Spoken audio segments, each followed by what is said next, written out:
이번에 준비한 수업 사례는 퀴즈앤과 매스올릭티를 이용한 학생 참여형 수업을 통한 하이터치 사례입니다.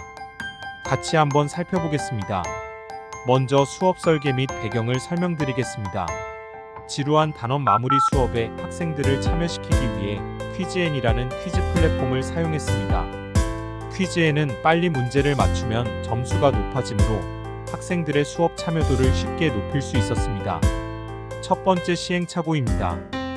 단원 마무리를 퀴즈앤을 이용하여 모둠별 수업으로 진행했습니다. 사진처럼 학생들의 참여는 높았지만 두 가지 문제점이 있었습니다. 먼저 모둠별로 모여서 앉다 보니 자연스레 컨닝하는 현상이 생겼습니다.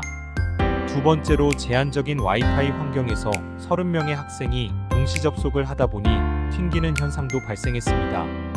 따라서 이 두 가지 문제를 해결하기 위해 새롭게 수업을 설계했습니다. 먼저 컨닝 문제를 해결하기 위해 모둠을 일렬로 배치했습니다. 두 번째로 와이파이 튕김 현상을 해결하기 위해 모둠 분단 맨 앞에만 기기를 배치해 퀴즈앤에 참여했습니다. 학생들은 앞에서부터 순차적으로 문제를 풀도록 규칙을 정했습니다. 즉, 한 문제를 풀면 한 칸씩 자리를 이동하여 모둠의 모든 이들이 문제를 풀 수 있도록 했습니다. 이렇게 하여 학생들의 책무성을 높였습니다.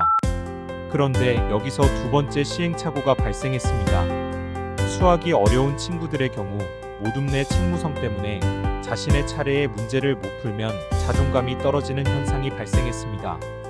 따라서 이를 위해 조커라는 모둠 내 역할을 만들었습니다.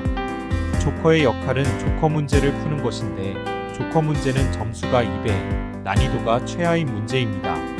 이렇게 조커 역할을 배치하여 수학이 어려운 학생들도 자신의 수준에 맞는 문제를 풀어 자신감을 높이도록 수업을 설계했습니다. 본 수업은 2차 시로 구성됩니다. 1차 시는 단원 마무리 문제를 자기주도 학습 또는 또래 학습을 하는 수업입니다. 퀴즈를 풀기 전 미리 문제를 익혀보는 시간으로 퀴즈를 위한 사전 학습 시간입니다. 이 시간은 사진처럼 진행이 됩니다. 빨간 박스의 학생들은 일반 학습자로 단원 마무리 문제를 자기주도 학습으로 문제를 푸는 것입니다. 파란 박스의 학생들은 빠른 학습자와 느린 학습자가 또래 학습을 하는 상황입니다. 빠른 학습자들은 그동안 단원 마무리 문제가 자신의 수준보다 낮아서, 느린 학습자는 자신의 수준보다 높아서 수업의 참여도가 떨어졌지만 퀴즈 형식으로 모둠 대항전을 하니 따로 지도를 하지 않아도 팀의 우승을 위해 또래 학습이 자연스레 이루어졌습니다. 2차 시 수업은 단원 마무리와 유사한 문항으로 퀴즈를 진행합니다. 이를 위해 유사 문항을 매스올릭티의 학습지 출제 기능으로 출제했습니다. 화면처럼 매스올릭티에서는 교과서의 문제를 클릭만 하면 바로 유사 문항이 출제됩니다. 2차 시는 퀴즈를 통한 협력적 문제풀이 시간입니다.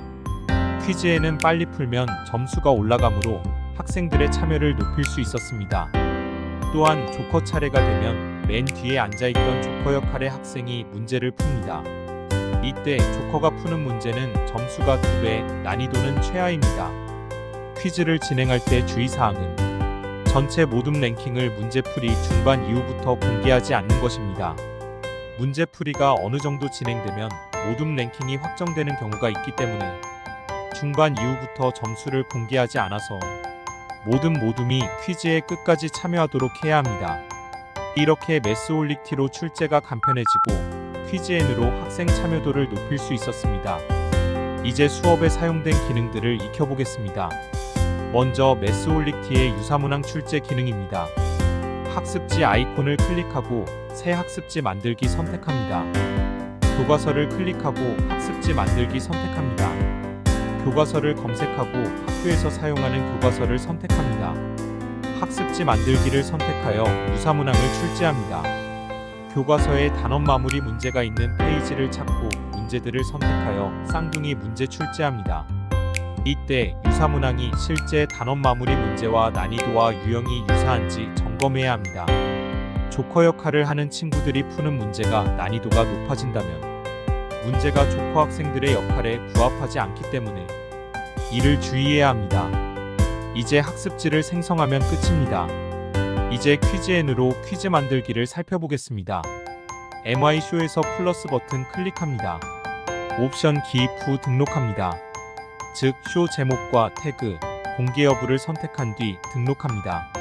화면은 퀴즈 출제 페이지로 넘어갑니다. 단답형 출제를 클릭하고 문제를 입력합니다. 이때 정답은 숫자로 받으므로 숫자만 입력이라는 문구를 추가합니다. 이제 문제 이미지를 업로드하겠습니다.